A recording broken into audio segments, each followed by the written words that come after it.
God, my bracelets are jingling. I have recorded this video so many times and I'm rambling on for like 15 minutes. Why can't I simplify? Simplify! Simplify!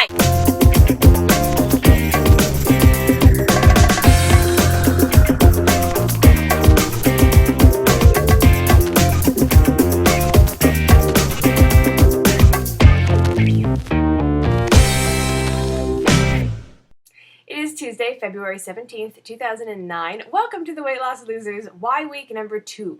The question I'm answering today is, why are calories important? And I freaking hope I can actually do this in one take in shortness or be able to edit it to something less than like 20 minutes. Ugh. Why are calories important? Calories are the name of the game. Calories in versus calories out. That's how you lose weight.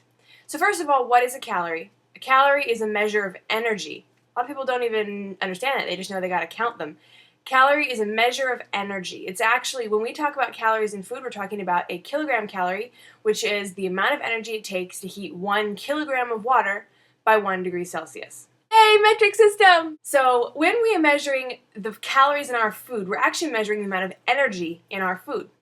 It goes without saying, the body is a machine. Our fuel is food. And actually, our fuel is the energy derived from food.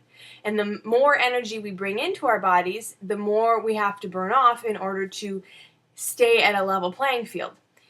If we bring in more energy than we need to burn off, then we store that energy in our body in form of fat, so that later, if we don't have access to food or we burn way more energy than we consume, that fat will provide backup fuel for our bodies.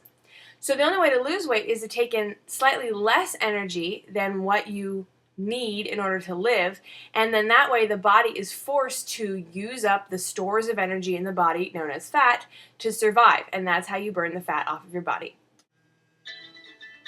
I just can't get a break. Hello? I'm in the middle of filming a video, and you're like the 4th call I've received. I think I'm just fated not to make this fucking video. Ooh. That'll be so fun! I'm going snowmobiling!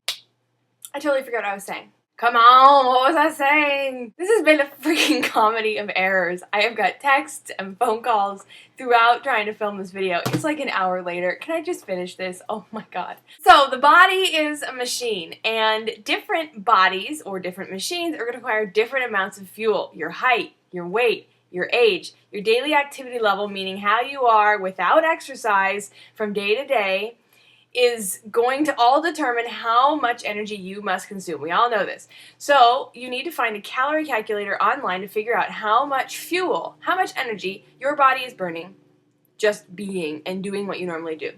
In order to lose 1 pound of fat per week, you need to have a deficit of 500 calories per day, or 3,500 calories per week, which breaks down into 500 per day if you break it up evenly. Once you figure out your maintain weight calories, if you cut that by 500 calories per day, you will lose a pound of fat a week.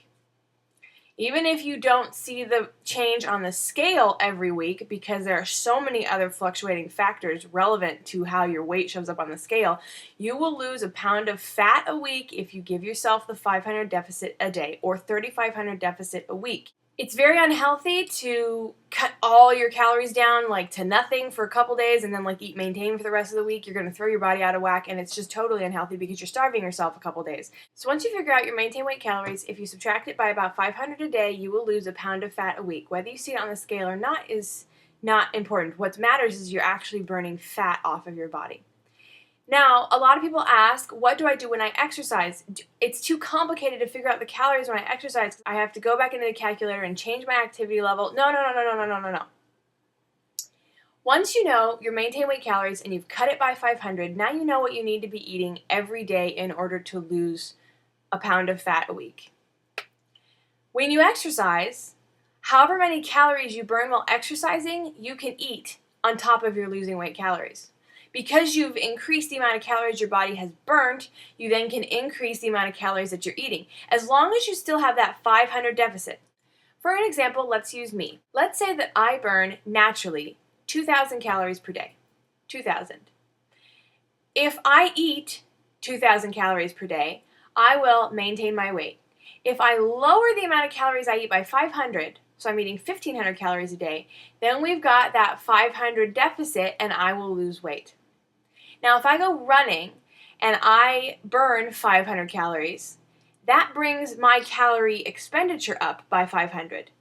So now there's a deficit of 1,000, and that just is not healthy. Therefore, if I burn 500 running, my daily calories burnt goes up by 500 because I spent all that energy. My food needs to go up by 500 as well.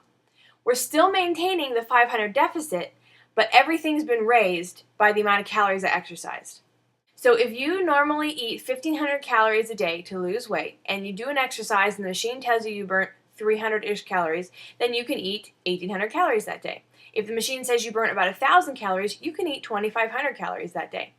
So it's not that hard. You have to figure out what your maintain weight calories are, subtract 500 off of it, and that's your new number. That number, your maintain weight calories minus 500, equals how many calories you need to eat in order to lose a pound of fat a week. If you work out, whatever the calories burnt during that exercise are, you can eat that many more calories per day, still lose weight, and stay healthy, as opposed to suddenly having a huge deficit, which can be unhealthy, especially if you're working out a lot. So I hope that explained. I hope that you kind of got the science behind it, because once you really understand calories in versus calories out, increased calorie expenditure equals increased consumption, you can still lose weight. Then we see why eating and exercise are the two key points, and why calories are really what it's all about. Every plan that works, every healthy plan, is a calorie monitoring and increased calorie expenditure plan. So I hope that really made sense to you. I loved that I could explain some of the science behind it, because science, it works, bitches. Thank you for watching. Stay tuned tomorrow for Lauren.